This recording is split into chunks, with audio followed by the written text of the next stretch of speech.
J'ai la chance pour cette table ronde d'être accompagné par, dans l'ordre alphabétique, Céline Krigu, doctorante en littérature avec une thèse sur le thème du mal, MAL.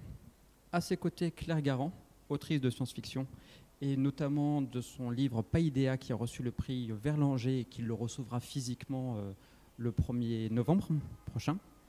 Et puis Audrey Plenay pour sa novella Rossignol et son prix Utopial, pareil qu'elle recevra à l'occasion des Utopiales le 1er novembre.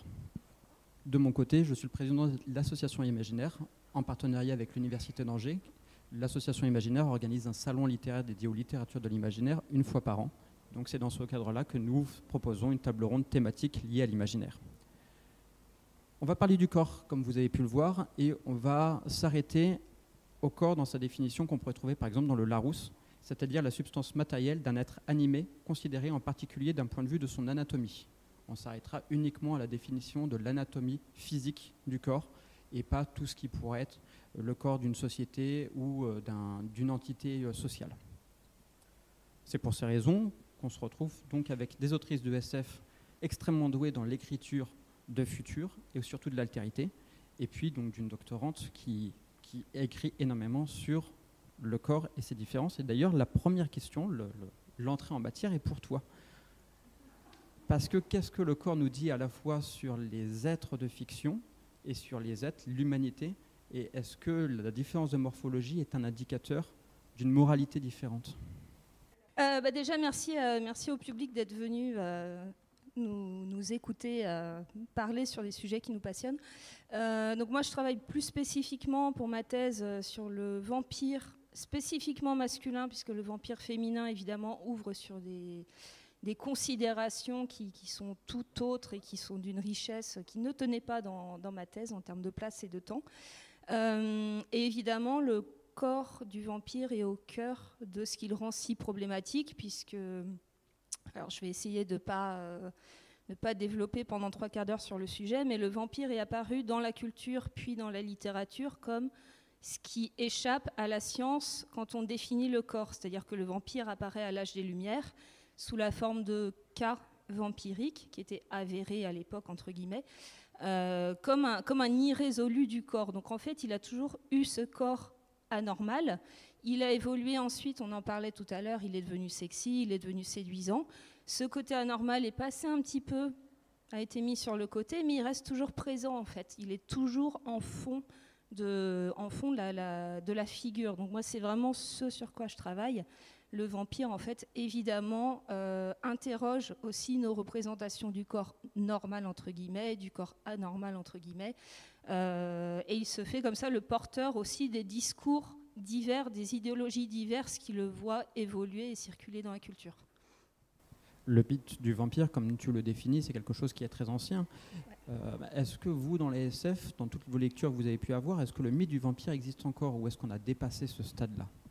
Alors, il y a des exemples de vampires en SF, même si c'est tourné avec plutôt une évolution de la science qui aurait amené en fait, cette figure vampirique avec ce qu'on peut retrouver d'immortalité, de besoin de boire du sang, voilà, le classique, ou même on peut expliquer aussi le fait qu'il y ait une aversion aux rayons du soleil, etc. Mais il y a une explication scientifique. Comme ça, je pense à 2 exemples. Il y a un vampire dans Vision aveugle de Peter Watts, qui est très lointain. Il est un personnage dans le livre, mais qui est basé sur ça. Hein. C'est une mutation génétique, en fait, qui amène ce caractère vampirique. Et si je peux sortir de la littérature de roman, il y a un vampire dans le manga Gun, que vous avez évidemment absolument tous lu, et il le faut, et sinon c'est là. Alors c'est dans Last Order, que vous faut lire après avoir lu tous les premiers. Et moi j'adore parce que on a également cette idée qu'il y a eu une mutation en fait d'un gène V, donc de mutation de génétique qui a amené à des traits vampiriques, qui réexplique a posteriori le passé, c'est-à-dire que c'est une mutation qui existe depuis longtemps, qui est apparue dans les siècles passés de l'humanité, mais qui ne pouvait pas vivre en plein jour parce que aversion aux rayons du soleil. Et il y a une extinction de masse avec des nuages qui couvrent les rayons du soleil et qui permettent en fait à ces êtres de reprendre pouvoir de nouveau se balader sur Terre et boulotter tout ce qu'ils trouvent de survivants humains. Voilà, c'est pas un spoil de Gun que vous allez lire, je vais pas vous spoiler, mais c'est un arc narratif très annexe. Voilà, donc il y en a, mais il garde la même caractéristique du vampire très classe, très noble, très immortel, très sage quelque part, qui a cette sagesse de l'humanité, parce qu'il vit l'humanité depuis des siècles et même des millénaires.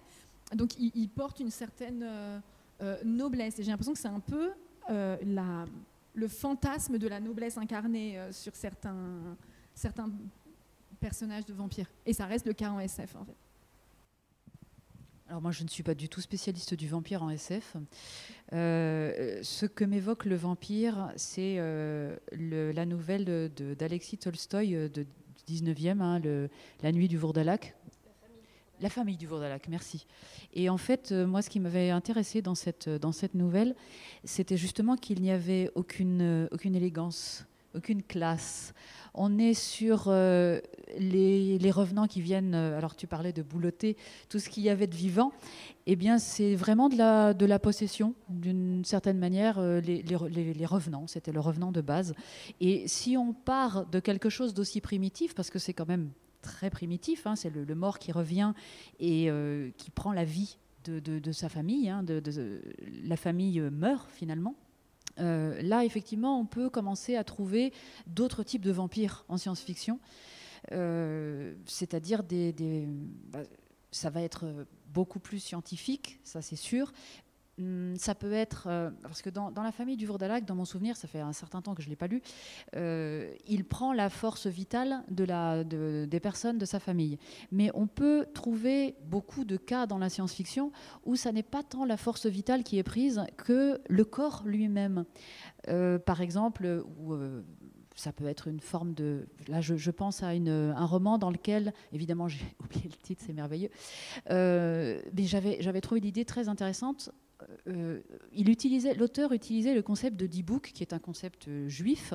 Le D-Book, c'est un revenant, justement.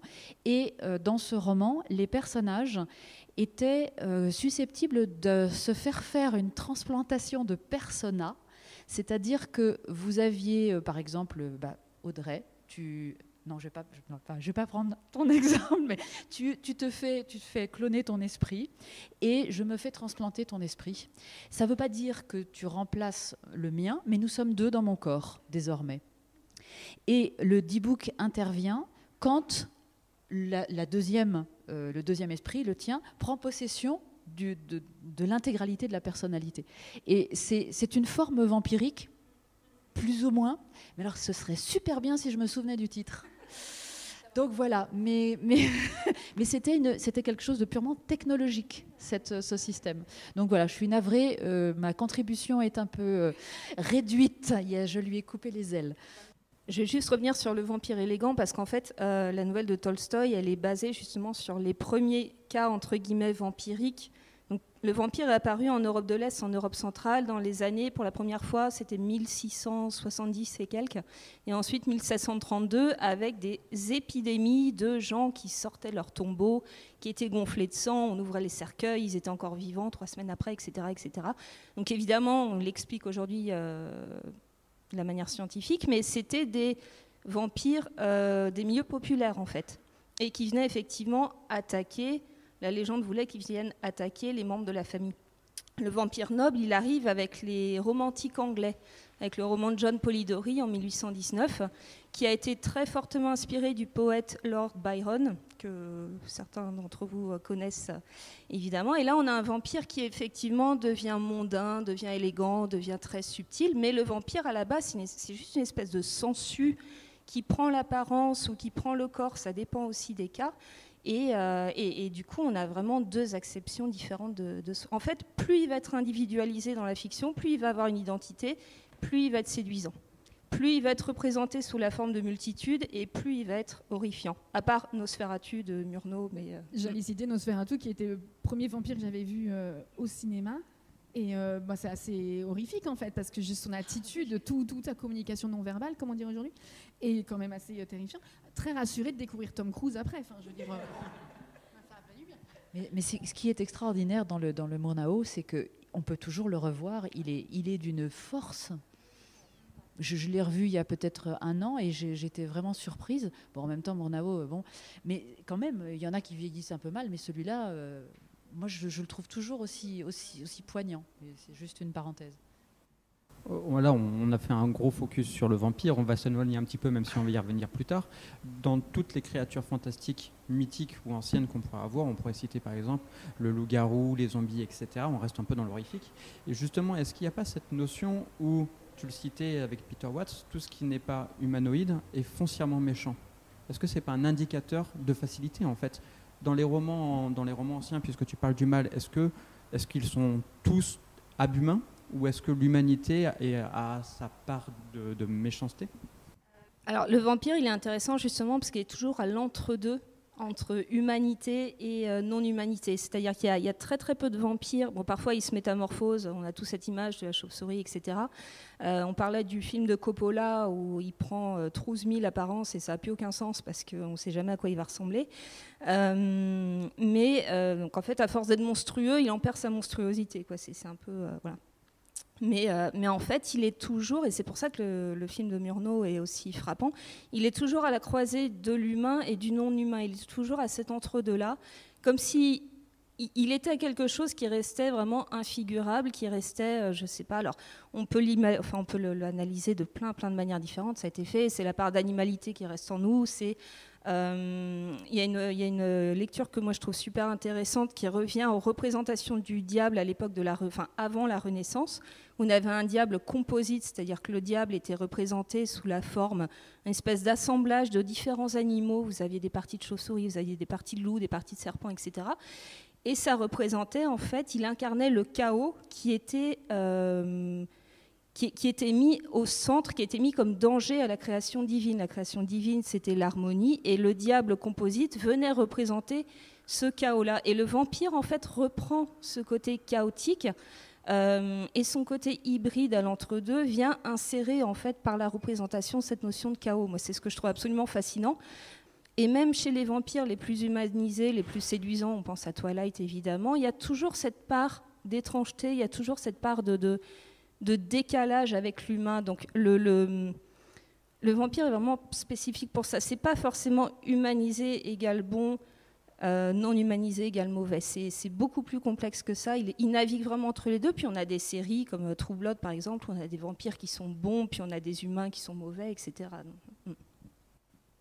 C'est intéressant cette question de savoir si ce qui ressemble à l'humain est forcément, est considéré comme bon. Là, je vais partir dans l'ASF. Des études récentes ont montré, d'autres l'avaient montré auparavant, que, alors je vais utiliser un terme en anglais, moi qui ai un anglais pourri, et à côté d'une spécialiste, j'ai un peu honte, le thème de la Uncanny Valley. Qu'est-ce que c'est que ce machin? Alors, je ne suis pas du tout bilingue, hein. Donc je vais vous expliquer comme je peux. Qu'est-ce que c'est que ce truc? Ça veut dire que plus un robot, là je suis sur du robot, hein, pas sur du vampire, plus le robot ou l'androïde ressemble à l'humain, plus il répugne à l'humain. Donc, non, mais c'est pour ça que on est à la fois dans ce qui est très humanoïde, parce que voilà, c'est quand même... Et en fait, trop d'humanité, c'est chelou. Donc, je pense qu'il y a aussi cet aspect de... ce qui n'est pas... Il y a un autre élément qui fait qu'on va discerner ce qui est humain de ce qui ne l'est pas, autre que ce qui est humanoïde, donc l'apparence de la chose. Par ailleurs, je repense à un roman dont nous avons parlé tout à l'heure, Les Amants étrangers de Philippe José Farmer, que je vous invite à lire, je suis très fière de me souvenir du titre. Donc, dans ce roman... alors, les amants étrangers, en plus, quand on voit la couverture, on a l'impression que c'est une romance. C'est pas tout à fait une romance, mais il y a une histoire d'amour. Mais il y a surtout une histoire entre un être humain et un être non humain qui a tout d'un être humain, physiquement. Et justement, là, on est dans est-ce que ce personnage très humain est bon, ou est-ce qu'au contraire, ça n'est pas un être inquiétant. finalement, je me dis qu'il y a un petit lien avec le vampire. Pourquoi ? Le personnage humain est l'homme. Le personnage féminin est donc la femme, en l'occurrence. Et elles sont appelées sur la planète où se déroule l'histoire des Lalitas. Déjà, vous entendez Lilith dans Lalita. Et ce sont des femmes qui sont immortelles. Donc il y a un côté finalement assez vampirique. Et elles utilisent les hommes parce qu'elles sont magnifiques. Et elles utilisent les hommes pour en faire ce qu'elles veulent. Mais on est quand même dans de la science-fiction parce que finalement, il y a plusieurs aspects qui viennent en ligne de compte. Mais tout ça pour dire que ce qui est humanoïde n'est pas forcément ce qui va rassurer l'humain et ce qui va incarner le bon. Et à l'opposé, si on prend quelque chose qui est considéré comme très laid, comme Cthulhu, je pense que c'est assez rare qu'on se dise que Cthulhu est beau. Hein. C'est pas un parangon de beauté. Alors c'est pas tout à fait de la SF, mais Cthulhu est laid et incarne, on le sait, Lovecraft était d'un racisme très prononcé, incarne l'altérité en tant que telle. Alors là, je spoil pas, hein, je crois que tout le monde est au courant. C'est vraiment l'incarnation de l'altérité, l'incarnation de l'autre dans tout ce qu'il peut avoir d'effrayant. Et pourtant, il n'y a pas que Cthulhu dans l'œuvre de Lovecraft. Dans l'Abîme du temps, je ne sais pas si vous l'avez lu, c'est vraiment un méga classique. Dans l'Abîme du temps, le personnage qui est un homme s'incarne temporairement dans une créature qui n'a absolument rien d'humain. Bon, ce qu'il y a d'affreux dans l'Abîme du temps, c'est pas la créature, c'est plutôt le fait d'avoir des éons et des éons qui se sont déroulés, enfin bon bref. Mais on a un personnage qui reste humain en dehors de son corps. Et ça, c'est aussi une question, je pense, qui sera intéressante, c'est de savoir si on reste humain quand on quitte son corps et qu'on intègre un corps qui n'est pas celui d'un humain. Mais bref, donc pour répondre... Non mais si, c'est vraiment une question, je pense que toi, tu es très... parce qu'il faut dans le roman d'Audrey... il y a plein d'hybrides. J'essaie de ne pas trop spoiler. Hein. Mais voilà. Donc, ce qui est proche de l'humain n'est pas forcément rassurant. Et ce qui est éloigné de l'humain, eh ben, peut-être que finalement, parce que là, dans l'Abîme du temps, c'est des espèces de trucs iconiques avec des têtes à tentacules, machin. Enfin, c'est pas très humain. Eh ben, c'est peut-être pas si loin de l'humain que ça. Voilà. Alors, moi, comme tu as pris la SF, je fais une incursion en fantasy. C'est pas souvent, hein, parce que, voilà. Mais facile de référence, je prends Le Seigneur des Anneaux. Alors là, s'il y en a qui l'ont pas vu ou pas lu, non mais... Alors, le grand spécialiste est plus Pierre-Marie, d'ailleurs, pour le coup. Mais juste dans Le Seigneur des Anneaux, surtout dans le film, bon, les livres, quand même, c'est assez fidèle dans tous les cas, mais il y a vraiment le curseur de je suis beau, je suis gentil, je suis laid, je suis méchant. Avec vraiment, bon, il y a aussi les contraintes du maquillage, des effets spéciaux, mais on a quand même les humains comme Aragorn. Bon, j'explique même pas, c'est le summum de l'homme beau. C'est les hommes avec un grand H, donc c'est en plus un côté surhomme. Voilà, c'est pas les hommes du commun. Il y a les elfes qui sont en plus dans cette sagesse, de cette extrême beauté. Les hobbits sont dans la mignonitude, pas possible, donc ils ont des traits mignons. Ensuite, on a Sméagol qui a son corps qui est devenu laid, traduit sa laideur d'âme en fait. Donc c'est un gros trope, portrait de Dorian Gray et compagnie, classique. Mais on est horrifié par cette attitude très gluante, très visqueuse, la voix a changé aussi, tout a changé. Il a perdu ses cheveux. Enfin, il y a quelque chose de vraiment il devient monstre. Les nains, il y a aussi la grande question des nains, comment ils sont représentés dans les films et dans la nouvelle série où ils ont été un peu épurés pour être beaux, parce que sinon, je trouve, dans les livres, ils sont un peu moins... C'est bizarre, mais il faut regarder la série, le nain est représenté différemment. Il est présenté différemment, ça a fait gros scandale d'ailleurs aussi. Et puis on arrive sur les orques, et qui sont dans toute la laideur, les ents qui sont aussi présentés comme... Enfin, c'est des arbres. Qui sont mauvais dans le sens très caractériel, qui s'éloignent vraiment, on arrive à une xénopensée presque, on dirait en SF, qui s'éloigne vraiment de l'humanoïde, de l'humanité. Voilà, donc je trouve que le curseur là, il est assez classique, mais mine de rien, c'est un classique qui a un peu fondé tout ce qui a pu se voir après en fantasy. Et c'est pareil dans la SF, hein, généralement les aliens, plus ils sont différents de nous, plus ils sont mauvais ou l'ennemi. Et quand on les ramène, quand on essaie de un peu mieux les comprendre et qu'on les ramène dans le côté allié, c'est encore une série, c'est Farscape, je ne sais pas si vous avez vu, le méchant hyper laid dans les saisons d'après, il est un peu mieux creusé, on a de l'empathie pour lui, il est moins laid, il perd ses attributs en fait de laideur, et un peu de maquillage qui s'en va, les couleurs sont moins contrastées, il redevient humanoïde en fait. Et ça pour montrer qu'il redevient gentil. Merci pour la transition, elle est parfaite. Parce que justement, je voulais parler du Seigneur des Anneaux, mais je ne suis pas d'accord avec toi sur pas mal de points. Ce n'est pas vrai. Mais ton analyse est bonne à ceci près qu'elle n'est que pour tout ce qui était les films et la série. En fait, le gros intérêt du curseur bon ou mauvais dans le Seigneur des Anneaux, c'est la perversion. Les orques ne sont moches que parce que ce sont des elfes qui ont été pervertis. Les ents sont beaux parce que c'est de la nature qui n'est non pervertie. Les dieux qui sont pervertis deviennent des balrogs, etc. etc. La figure du mal qu'on pourrait avoir dans l'Antiquité, est-ce que finalement la perte d'humanité au sens physique du terme n'est pas aussi liée à la perversion? Le loup-garou est un ancien être humain, le vampire pareil. Pour le loup-garou, en fait, il a été analysé surtout. Alors, la psychanalyse s'est ruée sur le loup-garou dès qu'elle a pu. Et bien, je ne suis pas très psychanalytique,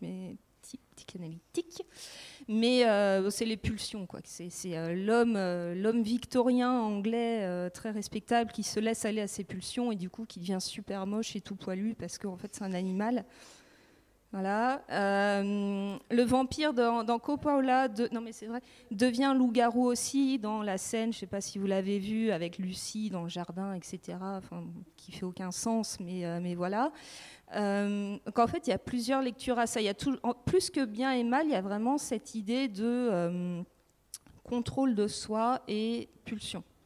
Et dans beaucoup d'œuvres vampiriques, vous avez le vampire, même s'il est très très beau en temps normal, il est très séduisant, quand il perd le contrôle de lui-même, quand sa nature ressurgit, il devient laid, il devient monstrueux. Encore une fois, je repars sur Twilight, ils ont les yeux qui changent de couleur, etc. Qu'est-ce qu'on peut avoir ? Il y a des... Dans Buffy aussi, ils ont une sale tête. Dans Buffy aussi, dans... Je pense à Penny Dreadful qui est très intéressant si vous avez vu la série aussi. Vous avez un Dracula qui est très très beau, qui est très mondain, très raffiné, c'est un savant, etc. Puis vous avez ces hordes de mignons, de servants qui sont tous... C'est pareil, il y a une gradation aussi. Il y a ceux qu'on voit régulièrement qui sont humanisés, mais ils ont une peau transparente, on voit les veines qui dessous, ils sont assez répugnants. Et puis après, il y a les vampires, j'ai envie de dire, en fin de parcours, qui sont carrément des espèces de cadavres ambulants avec des inscriptions sur la peau, des scarifications. On ne sait pas si c'est mâle ou femelle ou entre deux ou ailleurs, on ne sait pas. Ils n'ont aucune identité. Et c'est plus une question d'identité, d'humanité au sens... C'est vraiment l'humanité en fait, au sens de je me contrôle. Qu'est-ce qui fait l'humain ? C'est je suis en capacité de me contrôler. Donc c'est, encore une fois, assez archaïque comme vision des choses. Dès lors où je ne me contrôle plus, ma nature surnaturelle, ma nature animale reprend le dessus. Voilà. Et le zombie, c'est par excellence l'humain qui ne se contrôle plus du tout, qui n'a plus d'intellect, qui n'a plus d'individualité, qui en est réduit à ses pulsions, quoi. Est-ce que le trope de la mocheté est toujours actuel avec la perte de la civilisation ? J'ai un contre-exemple à vous donner, ce qui pourrait être par exemple le film de Premier Contact, où là, pour représenter une nouvelle civilisation, pour éviter de parler de la perte de civilisation, en fait, on ne représente pas l'altérité. On la noie derrière de la fumée pour éviter de montrer quelque chose de différent. Je citerai sur ce côté de perte de civilisation et laideur quelque chose comme Mad Max, Fury Road, où on a vraiment le côté un peu de dégoût. Les méchants sont très laids. Tom Hardy est très beau, hein, c'est Tom Hardy. Et Charlize Theron, je n'en parle même pas. Mais voilà, les méchants sont pour le coup assez laids, ils ont changé leur corps, et il y a le côté aussi un peu de déliquescence des gènes, hein, qui est un peu le cœur du propos de Mad Max Fury Road, que les enfants naissent déformés et qu'il y a cette recherche en fait du corps humain beau comme avant. C'est pour ça qu'il y a des histoires de mères porteuses pour avoir des enfants génétiquement viables, et voilà, parce qu'on est sur une humanité qui a aussi perdu ce capital génétique. Ils sont obligés de se faire des perfusions régulièrement pour tenir. Non, Je te vois froncer les sourcils, mais oui, d'accord. Donc oui, là, il y a clairement l'opposition. Enfin, les méchants sont très, très laids et les bons, les héros restent beaux. Après, c'est encore une fois le cinéma où, de toute façon, il faut entraîner le spectateur à s'identifier aux héros. On amène le spectateur à s'identifier aux beaux. Je citerai un essai américain d'une autrice dont j'ai oublié le nom. L'essai s'appelle Being Just and On Beauty. Donc le fait d'être juste et de la beauté. Et en fait, dans son essai, elle lie le fait que la beauté est associée au bien, que c'est des choses qui relèvent de la psychanalyse, que c'est très profond, mais que le beau et le bien sont en fait vraiment fusionnés dans notre psyché. Et que c'est quelque chose de très instinctif et humain. Après, il y a des choses il y a la question de qu'est-ce qui est beau pour l'un et pas pour l'autre, etc. Et c'est pour ça qu'après, en SF, on peut s'éclater sur des espèces non humaines à foison qui vont avoir un autre concept du beau, qui vont nous trouver répugnants avec nos cheveux, notre peau, nos machins, nos deux jambes. Donc voilà, donc là on peut s'amuser. Mais il y a quand même, voilà, on sait que le bien et le beau c'est difficile de s'en sortir en fait. Non, sur le bien et le beau, oui, moi ça me rappelle l'Antiquité grecque. Quand tu dis que c'est ancien, oui, le kalos kagatos aner, c'est kalos kai agathos, quoi. Je veux dire, c'est ça, quoi. C'est beau et bon, c'est l'idéal. Donc oui, ça date un peu, certainement. Après, comme tu le dis, la beauté, il y a plusieurs canons de beauté, etc. Je me souviens dans un roman de Ira Levin, qui n'est pas Un bébé pour Rosemary, il a écrit autre chose, parce que souvent c'est celui qu'on connaît. Ça s'appelle Un bonheur insoutenable. Non, parce qu'il n'y a pas, c'est pas très vampirique, mais... Et ce qui était amusant, c'est une dystopie, quelque chose de relativement classique, où dictature, rebelle, réussite plus ou moins, je spoil un peu mais pas trop, réussite relative à la fin, et à la fin, les héros confrontent le méchant, je simplifie, et rencontrent les rebelles qui sont rebelles depuis très très longtemps. Et l'une des remarques des rebelles, c'est de dire « Ah mais de quoi vous plaignez-vous, vous les nouveaux rebelles, vous êtes beaux ?» Parce qu'ils sont tous plus ou moins génétiquement modifiés. Et c'est très drôle parce qu'en fait, les anciens rebelles jalousent la beauté des nouveaux rebelles, parce que les anciens rebelles n'ont pas pu bénéficier des techniques d'amélioration génétique des nouveaux rebelles, on va dire. Et c'est vrai que le côté beau, forcément, on n'y coupe pas. Ce qu'apporte justement la science-fiction, c'est vrai qu'on peut... comme tu dis, c'est vraiment un terrain de jeu merveilleux pour pouvoir travailler sur... pas forcément du beau, mais en tout cas de la civilisation qui n'est pas liée à notre forme humaine, que ça soit oui, tu parlais des heptapodes dans l'histoire de ta vie, mais je pense par exemple à Le Creuset du temps de John Brunner. Alors c'est un vieux machin, mais moi je le trouve toujours intéressant. La civilisation, ce sont des plantes. Et ces plantes sont... Oui. En fait, ces plantes ont une civilisation qui croit au fur et à mesure que leur planète se rapproche du Soleil et que les conditions de vie s'optimalisent en ayant de l'eau, du Soleil. Et plus ils s'éloignent, c'est une espèce de révolution très très lente, de révolution de la planète, plus ils s'éloignent, plus le froid gagne la planète et plus ils redeviennent, en gros, ils dépérissent, et donc leur civilisation, nous la suivons dans son apogée et puis dans sa décroissance, et ils se voient décroître. C'est hyper émouvant, ce roman. Moi j'aime beaucoup, mais donc on est sur une civilisation qui n'est pas du tout humaine, et pourtant, moi j'ai jamais eu autant de sentiments pour des plantes que dans ce roman. On peut éprouver des sentiments pour des civilisations qui n'ont rien à voir avec la nôtre. Alors je ne sais pas si ces fleurs sont belles, mais dans ma tête, parce que c'est un roman, c'est pas un film, dans ma tête elles sont magnifiques, évidemment. Donc après, mon goût pour les plantes magnifiques. Sur les questions en science-fiction d'essais de xénopensée, on est vraiment sur des personnages principaux qui ne seraient même pas humanoïdes, ça dépend ce qu'on met derrière le terme humanoïde, mais qui serait vraiment non humain. Je pense à Becky Chambers, L'espace d'un an. Alors, L'espace d'un an, c'est le premier tome de sa saga qui s'appelle Les Voyageurs, je crois. Donc, il y a plusieurs tomes. Et là, c'était très, très intéressant parce qu'elle a donc sur un vaisseau qui a... il creuse des trous dans l'espace, en fait, histoire de faire passer il creuse des mini-trous noirs pour faire passer des convois. Enfin, en gros, ils font des autoroutes, quoi, mais dans l'espace. Et ils ont un taf, ils doivent faire un travail, ça va leur prendre 1 an avec très peu de contacts. Et c'est un vaisseau où il y a peut-être 3 humains, et le reste, c'est d'autres espèces. Il y a peut-être un peu plus d'humains quand même, 3, 4, et il y a pas mal d'autres espèces. Et notamment, c'est pas la navigatrice, mais il y a une espèce qui est très intéressante parce qu'elle a une conception différente des relations sociales qui se font par le toucher, le corps. Dans sa civilisation, on n'arrête pas de se toucher, de se frotter, d'avoir des relations que nous, on verrait comme sexuelles, mais qu'ils voient aussi comme sexuelles, mais qui sont juste affectives, en fait, un sexe très récréatif. Ça fait des scènes très, très, très sympas dans le bouquin. Mais elle est toute seule de son espèce sur le vaisseau. Et donc, elle se retient.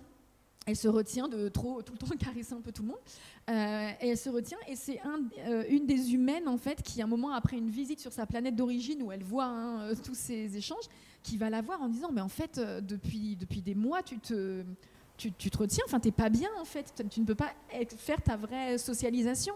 Elle dit, oui, c'est pas faux. Et elle fait, vas-y, on y va, quoi. Enfin, si c'est ton besoin, moi, je suis OK. Il y a un peu de cette histoire de se retrouver là. Et il y a aussi un des individus sur le vaisseau qui est pluriel, qui sont plusieurs, en fait. Et il se dit « il ». Enfin, il y a aussi pas mal de changements sur les individus. Et donc ça, c'est intéressant parce qu'on découvre vraiment des pensées, voilà.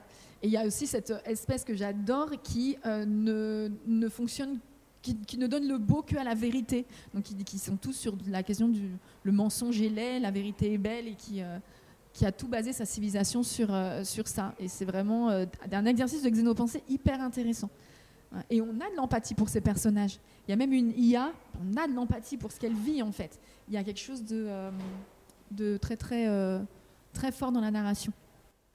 Oui, rapidement, sur l'histoire de l'empathie et d'avoir une figure d'altérité en tant que narrateur. Là, je pense à Interview with a Vampire de Anne Rice et son adaptation en film après avec Tom Cruise, Brad Pitt, enfin bon bref, Christian Slater, Antonio Banderas, enfin le Big Four du cinéma des années 90.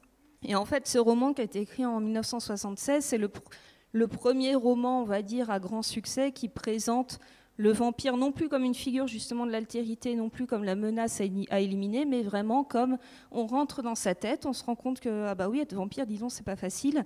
On souffre, on est tout seul, voilà. Non mais c'est assez. Il y a un critique qui s'appelle Jacques Finet qui est assez taquin et qui parle du narrateur du roman et qui l'appelle le géniard Louis. Voilà, Louis le géniard, c'est un petit peu l'idée. Bref, non, c'est un très très bon roman, mais il a acté justement ce passage de la figure qui était l'ennemi à la figure à laquelle on peut s'identifier. Elle devient même enviable parce que le vampire fait tout comme nous, mais en largement mieux, en plus intense, en plus... la manière dont il aime est beaucoup plus intense, la manière dont il ressent est beaucoup plus intense, enfin tout est beaucoup mieux, beaucoup plus fort, il a beaucoup d'argent, on ne sait pas trop comment, enfin, et du coup on a cette bascule-là entre l'ennemi laid, répugnant, qui fait peur, à finalement une créature d'altérité, mais qui est enviable, qui est désirable, qui est très très belle, même si, comme je disais tout à l'heure, il y a toujours ce petit point de malaise qui reste quand même vis-à-vis du corps vampirique, même quand il est très très beau, mais effectivement l'empathie par le passage à la narration, à l'agentivité narrative si on veut, elle vient toujours avec cette idée de beauté, quoi, et c'est assez intéressant. Tu ouvres très bien le sujet suivant qui est celle de l'appropriation du corps. Et du coup, là je m'intéresse plutôt aux autrices. Comment faire? Vous avez toutes les deux écrit des livres où les personnages principaux étaient au moins humanoïdes, à minima, on peut dire ça. Comment faire pour écrire un roman où le personnage principal, ou en tout cas le protagoniste, n'est pas humanoïde? Comment faire pour que le lecteur soit impliqué? Est-ce que vous ne l'avez pas fait, mais est-ce que vous pensez que c'est possible d'écrire un roman en partant sur de toutes nouvelles bases, ou on est obligé forcément de se raccrocher à l'humanité du lecteur? Écoute, moi j'ai parlé tout à l'heure des plantes. C'est tout sauf humanoïde, je crois, une plante. Pour moi, il n'y a pas de... Enfin, bien sûr que c'est possible. Et je pense que c'est même quelque chose qui se fait relativement fréquemment. Enfin, tout est relatif, bien sûr, mais oui, ça ne me paraît pas quelque chose enfin, non, c'est... Bien sûr, tu ne vas pas écrire de la même manière, tu ne vas pas présenter les personnages de la même manière, parce qu'il faut que le lecteur retrouve une accroche, mais même les heptapodes, dans l'histoire de ta vie, il y a quand même quelque chose qui se passe. Enfin, je ne sais pas si... La plupart du temps, les gens ont plutôt vu le film que lu la nouvelle, mais bon, dans le film, je ne me souviens plus trop s'il y avait beaucoup de contacts amicaux, mais... oui, il y a des échanges. En tout cas, dans la nouvelle, il y a quand même suffisamment d'échanges pour que on éprouve une certaine forme d'empathie, me semble-t-il.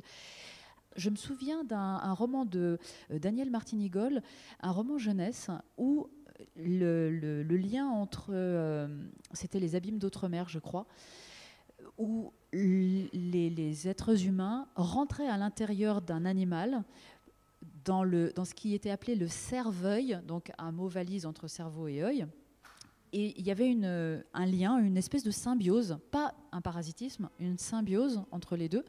Et ça permettait d'avoir beaucoup d'empathie vis-à-vis des personnages non humains. Pour moi, non, mais c'est intéressant parce que c'est pas du tout un problème. Écrire à propos d'autre chose que de l'humain. Ça me fait penser à l'autobiographie d'un poulpe de Vinciane Després, qui est une forme de... Alors, oui, c'est de la science-fiction. Elle a repris le concept d'Ursula Le Guin de terreau-linguistique. La terreau-linguistique, c'est pas un mot courant. Hein. Ça veut dire... donc, terreau, ça veut dire la bête sauvage, et linguistique, c'est linguistique. Et donc, c'est une manière de... Alors, c'est inventé, mais c'est présenté sous la forme... Oui, je vais faire bref.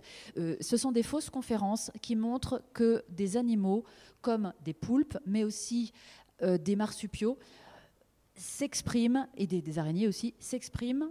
Par exemple, les toiles d'araignées sont des archives, des textes archivés, des épopées archivées, et les poulpes peuvent écrire sur des tessons au fin fond de l'océan avec de l'encre. Bon, bref, c'est une manière de montrer une autre forme de pensée, une autre forme de sensibilité, des sensations différentes, complètement en dehors de nos conceptions et même de notre capacité de perception. Bon, après, elle a un super délire sur les plantes, mais bon, bref. Donc voilà, pour moi, ça n'est absolument pas un problème que le personnage soit humanoïde ou non humanoïde.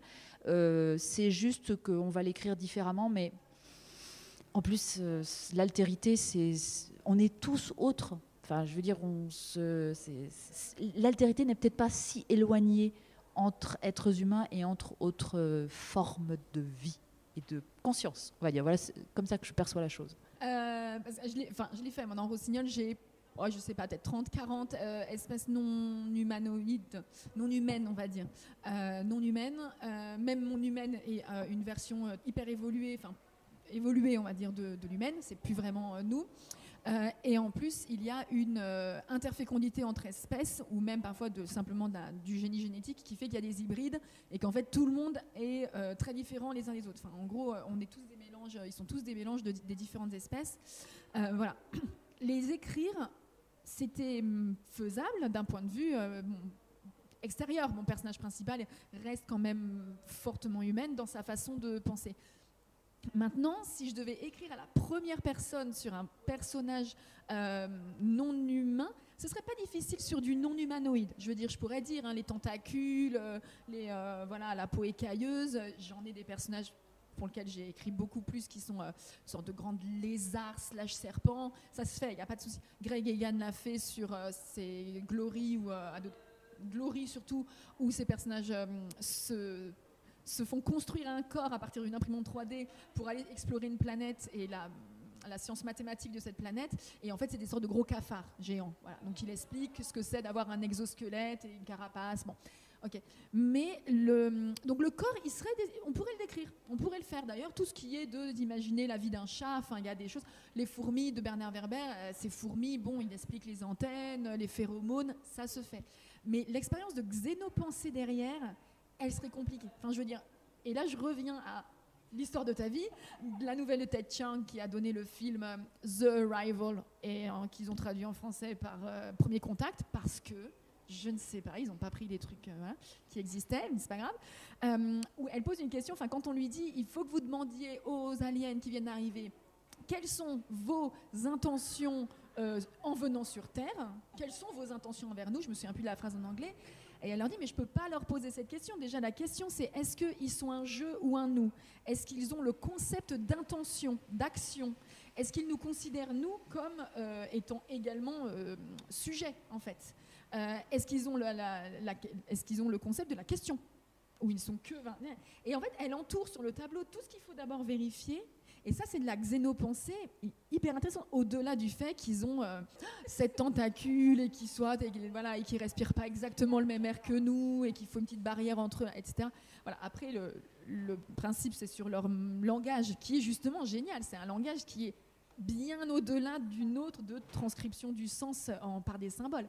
Et voilà, pour moi, le corps n'est pas si difficile, en fait, à avoir en SF. Mais c'est la xénopensée, là, ouais. Je m'y attellerai, mais je prendrai un petit café avant.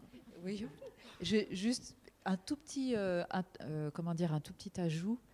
Il y a un super bouquin qui vient de paraître, enfin non, qui est paru il y a déjà un certain temps, mais bon, bref, c'est pas grave, au Bélial, dans la collection Parallax, Comment parler à un alien, de Frédéric Landragin. Et franchement... Écrit par un linguiste d'ailleurs. Oui, c'est un linguiste, mais tout à fait. Et franchement... Mais c'est un tel bonheur, ce bouquin, que moi, je l'ai déjà lu plusieurs fois. À chaque fois, je me dis, mais c'est excellent. Donc, c'est pour ça, parce que la langue, c'est évidemment l'expression de la pensée. Donc, je suis entièrement d'accord avec toi, c'est extrêmement complexe d'imaginer une xénopensée. Déjà, il faut sortir de sa propre... de soi-même, de tout. C'est très compliqué. Mais d'abord, c'est passionnant. Mais effectivement, on peut faire des choses. Alors, on est limité parce qu'on n'est que nous. Mais... bon, on peut quand même, on triche en fait. Quand on écrit, on triche. Voilà, non mais c'est ça. Et puis bon, le lecteur est content aussi. Il est content de se laisser duper. Voilà, tout le monde le sait. Tout ça, c'est du flan. Mais bon, on aime ça. Voilà. Bref, donc lisez Comment parler à un alien, c'est génial. On a parlé du corps, évidemment, puisque c'était le sujet principal. On n'a pas forcément parlé de quelque chose qui... Alors si, peut-être un petit peu toi, quand tu as parlé de vampires en fin de parcours, le corps, il change en fait au fur et à mesure de la vie. Le corps, il est jamais immuable. Et on a l'impression qu'aujourd'hui... moi, j'ai cette impression que dans la... Alors non, c'est surtout parce que je regarde beaucoup de films.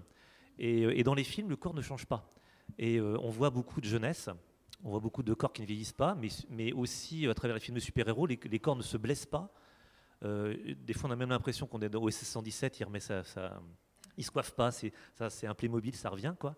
Et je me demandais, est-ce que ça signifie quelque chose de notre époque, en fait, ce corps qui ne change pas ? Alors déjà, il y a justement pour la question de la coiffure, il y a un vampire qui est joué par Frank Langella dans un film de John Badham en 1979 qui est génial, qui s'appelle Dracula, voilà, très inventif comme titre, mais le film est génial.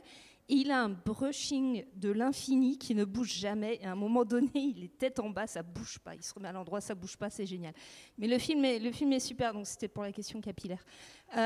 Sur les corps vieux, le vampire, en fait, il vient incarner ça. C'est-à-dire que le vampire, quand il se nourrit pas, il dépérit. Et il incarne notre peur de la vieillesse, notre peur de la dissolution de l'individu par le corps aussi. C'est pour ça que le Nosferatu, encore une fois, marche toujours encore aujourd'hui, parce que c'est un corps vieillissant, mort, mais qui s'est arrêté dans son processus de mort propre, en fait. Nosferatu, c'est ce qu'on appelait la morte secca à la Renaissance, c'est-à-dire la mort sèche, les squelettes qui étaient représentés propres, dénués de leur chair, en fait. Il n'y avait plus de pourrissure, c'était la mort aboutie. L'individu avait disparu, c'était propre. Nosferatu, il s'est arrêté dans ce process-là, il s'est arrêté au stade du cadavre, mais pas du cadavre séduisant comme le sont les autres vampires, et c'est ce qui vient incarner, en fait, c'est cette dissolution du corps que nous, on vit par la vieillesse, la maladie, etc. Et lui, il est arrêté dans ce processus, et comme tu disais tout à l'heure, la manière dont il se déplace aussi, il est très lent, il est très figé, et il a ce temps-là aussi de tout qui commence à s'arrêter, qui vient dans la narration, il est fascinant pour ça. Et je vais arrêter là-dessus parce que sinon on a pour 2 heures. Mais oui, effectivement, la question de la vieillesse, les super-héros, évidemment, c'est qu'est-ce qu'on montre comme étant désirable Et quand on représente cette altérité-là, c'est toujours avec un côté un peu condescendant ou un côté horrifié. Il n'y a pas vraiment de... Donc oui, il y a un gros travail à faire là-dessus, bien sûr. Ouais. Et c'est très déshumanisant, bien sûr, bien sûr. Sur l'ASF, alors encore, je sais pas, on n'a pas 2 heures donc pour les évoquer. On a les tropes classiques de l'ASF qui essayent de contrer le vieillissement du corps, la recherche de l'immortalité. Donc là, on arrive sur tout ce qui est le transhumanisme, énormément. Les nanotechnologies, il y a plein de romans, de nouvelles qui traitent ça. Le cyberpunk qui amène également ça, le corps augmenté, qui est une réalité. Aujourd'hui, voilà, après.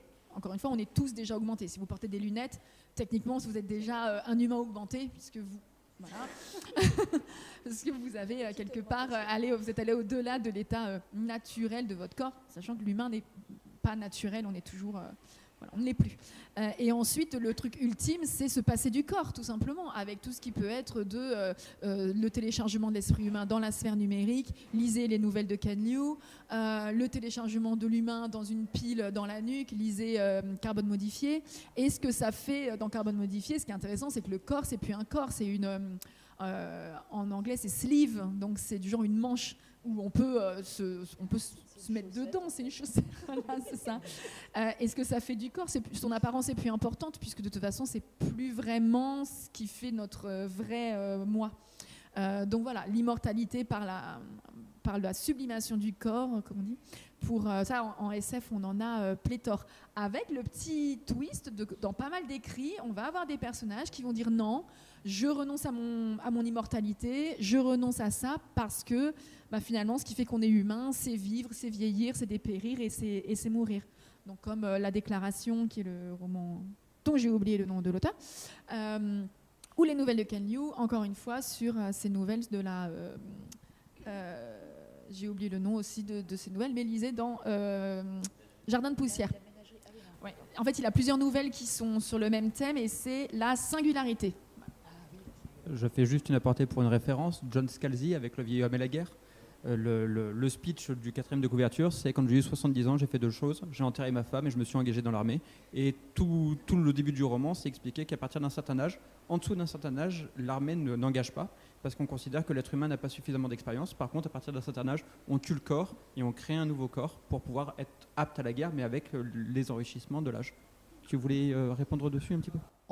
Juste en une nouvelle, Les Vagues de Greg Egan, je crois que c'est dans Océanique, où je vais faire très bref, les personnages changent de corps au départ pour devenir immortels, avec un lien qui est celui d'un conte étiologique sur la création des êtres humains. Et est-ce que... la manière de voir la vie et de voir le monde varie en fonction du corps qui est utilisé. Mais à la fin, on est vraiment sur du corps qui est plus trop du corps, quoi. Donc c'est intéressant, je pense, comme réflexion. Et pour répondre à ta question, rien qu'en lisant cette nouvelle, je pense qu'on a beaucoup de réponses à cette question très, très, très profonde, en fait, je trouve. Voilà, donc lisez cette nouvelle si vous avez le temps. Une autre question. Je m'éloigne un petit peu du sujet, mais on parlait tout à l'heure du coup du fait que s'identifier à un personnage qui n'a pas du tout un corps humanoïde, c'est possible. Mais est-ce que c'est possible de s'identifier à un personnage qui serait humanoïde ou non, mais qui aurait du coup, on parlait tout à l'heure de xénopensée, qui aurait un mode de pensée qui est complètement différent du nôtre? Les seuls exemples qui me viennent à l'esprit, c'est celui dont j'ai déjà parlé avec Vinciane Després, où on voit à un moment des propos tenus, enfin des propos, des messages, des bouts de messages écrits par le poulpe.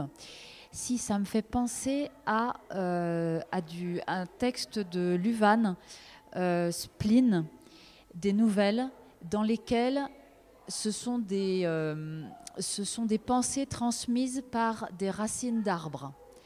Oui, c'est absolument génial ce truc. C'est incroyable, mais elle est capable de faire des trucs absolument incroyables. Enfin bref, oui, on peut s'identifier. Il faut avoir l'esprit un peu ouvert quand même. Enfin, on est dans vraiment autre chose. Et de mon point de vue, mais ça n'engage que moi, on est sur quelque chose de plutôt poétique. Donc c'est aussi pour cette raison que je parlais d'esprit ouvert. Il faut accepter de quitter une forme de rationalité on peut tout à fait avoir une pensée non rationnelle qui ne soit pas forcément émotionnelle pour autant. Mais ça peut être, on va dire, une pensée plutôt analogique qu'une pensée logique, tout simplement. Voilà. Et quand on a quand on accepte d'avoir temporairement, parce qu'on ne peut pas vivre sinon c'est pas possible, d'avoir temporairement une forme de pensée analogique, oui, c'est possible, mais c'est chaud. Alors, moi, je dirais aussi que c'est chaud. Mais dans ce cas-là, je pense qu'il faudrait trouver, pour pouvoir pour avoir de l'empathie ou pour pouvoir s'identifier, il faudrait trouver d'autres points communs. On ne trouvera pas les points communs sur le corps, tentacules, écailles, je ne sais, ou alors le corps qui n'existe pas, hein, si on est sur des espèces non humaines qui ne seraient pas en base carbone, par exemple, ou d'autres choses. Ok, mais il faudrait trouver, si on n'a pas le langage déjà, il faudrait trouver d'autres points communs. Alors, dans la série Les plantes sympathiques, il y a Chineur de l'espace de P.J. Hiro, où effectivement c'est une plante, mais elle est drôle, elle a un humour en fait. La communication au début est difficile, mais finalement elle est drôle et on est tout de suite, on adore cette plante. Il y a les questions aussi des IA, dont on essaye aujourd'hui, on en parle beaucoup, hein, les IA en SF, qui ont une personnalité qui est attachante parce qu'au final on trouve des points communs qui nous permettent d'être empathiques. C'est des IA qui veulent vivre, qui sont drôles, qui veulent découvrir, qui veulent, même une IA dans Becky Chambers qui aimerait avoir des enfants avec un humain. Je vous raconte pas le truc un peu compliqué. Voilà. Donc, en fait, on se retrouve, on se projette plus sur leur désir, projet de vie, sur voilà tout ça. Pas tant, voilà. Ce qui nous ramène encore une fois où on peut avoir des êtres humains avec lesquels on n'est pas empathique, des personnages humains envers qui on n'arrive pas du tout, dont on n'arrive pas du tout à se projeter parce que ne partagent pas des valeurs ou des traits de notre personnalité. On n'a pas de point commun en fait. Je rebondis un petit peu sur ce que dit Audrey en disant qu'effectivement, c'est plus facile de déshumaniser un humain plutôt que d'humaniser une autre espèce. Un exemple, à la limite, mais comme tu le disais, avec beaucoup de points communs qui fait qu'on le rend acceptable, c'est le docteur Zoidberg dans Futurama, avec une sorte de gros poulpe, où effectivement, quand on explique tout ce personnage-là et toute son espèce, toute sa race, il n'y a rien d'humain, il n'y a rien qui va, mais il est toujours mis en opposition avec les valeurs humaines. Par exemple, il mange des déchets parce que ça reste de la nourriture, mais pour nous, il est toujours regardé avec condescendance parce qu'il mange des déchets. Donc il y a toujours cette mise en équivalence des échelles de valeurs qui fait qu'il est toujours mis en rapport par rapport à l'humanité. Et dans son espèce, tous les mâles meurent après le coït de reproduction.